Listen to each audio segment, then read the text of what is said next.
तो फ्रेंड आज हमारा टॉपिक है इलेक्ट्रोलाइट इम्बैलेंस। तो आज हम इस टॉपिक को पढ़ेंगे कैसे इलेक्ट्रोलाइट हमारे बॉडी में इम्बैलेंस होता है। ठीक है, तो हम फर्स्ट डेफिनेशन, उसके बाद उसका फंक्शन, जो इलेक्ट्रोलाइट्स हमारे बॉडी में क्या करते हैं उसके बारे में हम बात करेंगे। तो उसके बाद कॉज क्यों इलेक्ट्रोलाइट इम्बैलेंस होता है और डायग्नोसिस कैसे करेंगे और इलेक्ट्रोलाइट्स कौन सा है एग्जाम्पल के द्वारा sodium, potassium, calcium and magnesium. तो आई थिंक आप लोगों को ये वीडियो अच्छा लगे तो लाइक कमेंट सब्सक्राइब कर देना मेरे चैनल को। तो चलिए वीडियो स्टार्ट करते हैं। तो हमारा आज टॉपिक है इलेक्ट्रोलाइट इम्बैलेंस। तो इसका हम फर्स्ट डेफिनेशन देखेंगे। तो डेफिनेशन क्या है इलेक्ट्रोलाइट इम्बैलेंस होने का। Definition first. An electrolyte imbalance occurs कब होता है when you have too much or not enough of electrolytes in your body। तो कब होता है जब electrolytes कम होता है, too much और not enough। not enough means कम हुआ और too much means ज़्यादा हुआ। तो मैं जो नोट अभी हम लोगों को पढ़ा रहा हूँ वो आप बुक में नोट कर सकते हैं। ठीक है, और इलेक्ट्रोलाइट इम्बैलेंस कौन सा होता है एग्जाम्पल सोडियम, पोटाशियम, कैल्शियम और मैग्नीशियम। तो इस चारों के बारे में हम मेनली बात करेंगे इस वीडियो में। तो वीडियो को देखते रहिए।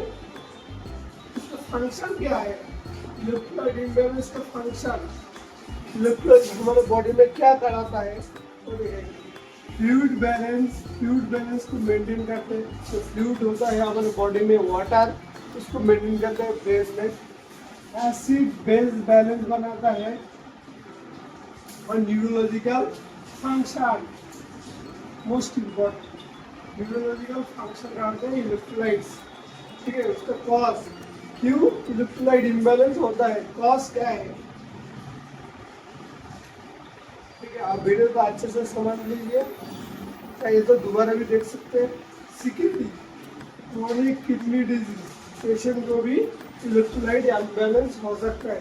CHN chronic heart failure patient को भी इलेक्ट्रोलाइट इम्बैलेंस हो सकता है। और पेशेंट जब डिहाइड्रेशन हो सकता है, डिहाइड्रेशन होने के बाद इलेक्ट्रोलाइट, डिहाइड्रेशन कब होता है जब फ्लूइड बैलेंस कम होता है, जब less fluid balance less fluid होता है तब फेस ड्राई दिखता है, उसको बोलता है डिहाइड्रेशन। और इसको डायग्नोसिस कैसे करना, ठीक है, फर्स्ट पेशेंट हमको देखना है, फिजिकल एग्जामिनेशन करना है, पेशेंट कैसा है, ड्राई है कैसा है, फेस देख के हम लोगों को पता चलता है। उसके बाद हम किडनी फंक्शन टेस्ट करते हैं, जो लैब वैल्यू हम साइन करते हैं किडनी। उसके बाद एबीजी आर्टियल ब्लड गैस, इसकी वजह से हमको पता चलता है एसिडिक है क्या फंक्शन है। ठीक है, तो ये था हमारा इलेक्ट्रोलाइट्स का डेफिनेशन, इसके फंक्शन, कॉज एंड डायग्नोसिस।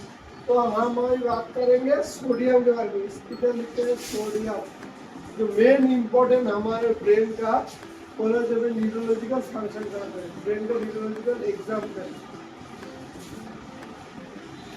ठीक है, सोडियम हमारा फर्स्ट इलेक्ट्रोलाइट्स होगा सोडियम, जो मोस्ट इम्पोर्टेंट। तो उसका नॉर्मल वैल्यू कितना होता है 135 टू 145, 135 टू 145 एक नॉर्मल होता है, नॉर्मल रेंज, नॉर्मल आदमी के होता है। तो 135 टू 145 ऊपर भी नहीं आना, कम भी नहीं आना। ठीक है, जब कम आएगा इसका मीन्स कम आना 135। तो हम नहीं बोल सकते कि ऐसा कम आया है, जब कोई पूछेगा सोडियम कितना है 135 से कम, तो उसका मेडिकल टर्म है। ठीक है, उसको हम हाइपोनेट्रीमिया, क्या बोलते हैं, हाइपो मीन्स कम और हाइपर मीन्स ज़्यादा, और नेट्रीमिया उसको याद करना, natrium means sodium. Hypo means कम, नेट्रियम मीन्स हाइपर मीन्स ज़्यादा। ठीक है, आई थिंक हम लोगों को समझ आएगा। 135 से कम आया तो हाइपोनेट्रीमिया, 145 से ज़्यादा आया तो हाइपरनेट्रीमिया। तो सिम्टम्स क्या, जब देखेंगे पेशेंट को एक सोडियम इलेक्ट्रोलाइट जब हम साइन करते हैं लैब में, इलेक्ट्रोलाइट्स तो वो रेड कंटेनर में साइन करना होता है, red wire, red container.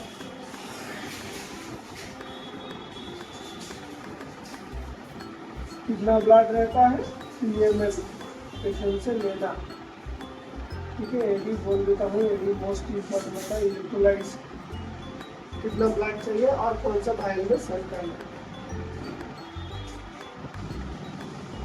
Hyponatraemia हो गया, उसका सिम्टम्स क्या है, पेशेंट को लो बीपी होगा और पेशेंट कन्फ्यूजन में देख सकते हैं, कन्फ्यूजन और वीकनेस हो सकते हैं पेशेंट को। कॉज वीक और बोला था किडनी फंक्शन टेस्ट, CKD और लिवर पेशेंट को भी हम देख सकते हैं। ये सिम्टम्स हो सकते हैं हाइपोनेट्रीमिया। और ट्रीटमेंट 3% NaCl देना पेशेंट को। 3% जो NaCl होता है NS की तरह ही, तो वो डेंजर होता है। और टेक सॉल्ट डाइट, नमक ज़्यादा देना खाने में। तो ये था हाइपोनेट्रीमिया। और इसके बाद हम बात करेंगे हाइपरनेट्रीमिया। जब सोडियम लेवल ज़्यादा होगा तब क्या सिम्टम्स, कॉज और ट्रीटमेंट देख सकते हैं हम। तो देखिए उसको सिम्टम्स क्या देंगे, फैटिग मीन्स थकान अनुभव होगा पेशेंट को और ट्रेकिकार्डिया में चला जाएगा। हाइपरनेट्रिया में पेशेंट ट्रेकिकार्डिया में जाता है। बहुत बार एक क्वेश्चन एग्जाम में आ चुका है, हाइपोनेट्रिया में पेशेंट ट्रेकिकार्डिया में जाता है, ब्रेकिकार्डिया में जाता है। तो क्या आंसर होगा, ट्रेकिकार्डिया। तो कॉज क्या है, डायबिटिक पेशेंट हुआ तो हाइपरनेट्रीमिया, सोडियम इंक्रीज होता है और ज़्यादा नमक पीने से भी हाइपरनेट्रीमिया, सोडियम लेवल ज़्यादा हो सकता है। और इसका ट्रीटमेंट मोस्ट इम्पोर्टेंट, जो हम पेशेंट को IV ड्रिप लगाता है तो 0.9% NS लगाते हैं, बट इसको नमक ज़्यादा होता है। NS में क्या होता है, नमक 0.9%। तो हम ऐसे नमक ज़्यादा है तो नमक नहीं दे सकते हैं। NS 45 हाफ NS देंगे ट्रीटमेंट के अंदर, लो सॉल्ट डाइट देंगे और डायरेटिक्स देंगे। डायरेटिक्स बोले तो लैसिक्स इंजेक्शन देंगे। ठीक है, डायरेटिक्स। तो आप ये नोट कर लीजिए अपने बुक में। इसके बाद हम नेक्स्ट टॉपिक पढ़ेंगे,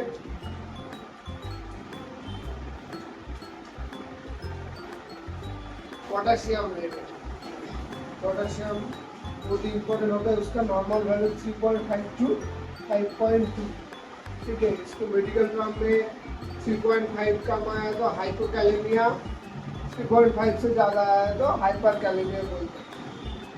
ठीक है, उसका सिम्टम्स क्या देख सकते हैं हम, मसल वीकनेस आएगा। जिस पेशेंट को पोटेशियम कम आता है उसको मसल वीकनेस होता है एंड क्रैम्पिंग होता है। क्रैम्पिंग, लेग में क्रैम्पिंग देख सकते हैं, उसको पोटेशियम कम होता है। ECG में चेंजेस देख सकते हैं, नॉर्मल ECG की तरह नहीं रहेगा। उसका कॉज डायबिटिक, कीटोएसिडिसिस एंड उसका लास्ट ट्रीटमेंट की दे सकते हैं, जिसको potassium plus syrup, club syrup दे सकते हैं एंड इंजेक्शन कैल्शियम दे सकते हैं, जो हमारे नॉर्मली पेशेंट को हम देते हैं जब पोटेशियम कम होता है। और पोटेशियम ज़्यादा होने के बाद हाइपरकैलेमिया, कम हुआ तो हाइपो, ज़्यादा हुआ तो हाइपरकैलेमिया। उसका सिम्टम्स क्या देख सकते हैं हम, कार्डियक एरिथमिया देख सकते हैं, हार्ट में पेन देख सकते हैं और नामनेस, थकान भी देख सकते हैं। कुछ भी उसको बॉडी में पावर नहीं रहेगा। कॉज क्या होता है, डायबिटिक, किडनी डिजीज पेशेंट को भी हाइपरकैलेमिया हो सकता है और डायबिटिक पेशेंट को भी हो सकता है। तो उसका ट्रीटमेंट क्या होता है, जब हम पेशेंट का हाइपरकैलेमिया पेशेंट हमारे हॉस्पिटल में आता है तब हमको 25% डेक्सट्रोज एंड इंसुलिन देते हैं प्लस एक साथ अलग अलग, एक 25% डेक्सट्रोज के साथ इंसुलिन 10 यूनिट भी दे सकते हैं। तो ये था फर्स्ट पार्ट इस वीडियो का। सेकेंड पार्ट नेक्स्ट वीडियो में आएगा, क्योंकि इतना ही टेस्ट था। और नेक्स्ट पार्ट में सोडियम पोटेशियम हो गया, अभी calcium and magnesium next video में आपके साथ में डिस्कस करूँगा। आज जो वीडियो आपको अच्छा लगा तो लाइक कर देना, सब करेंगे। कितना अच्छा बोले।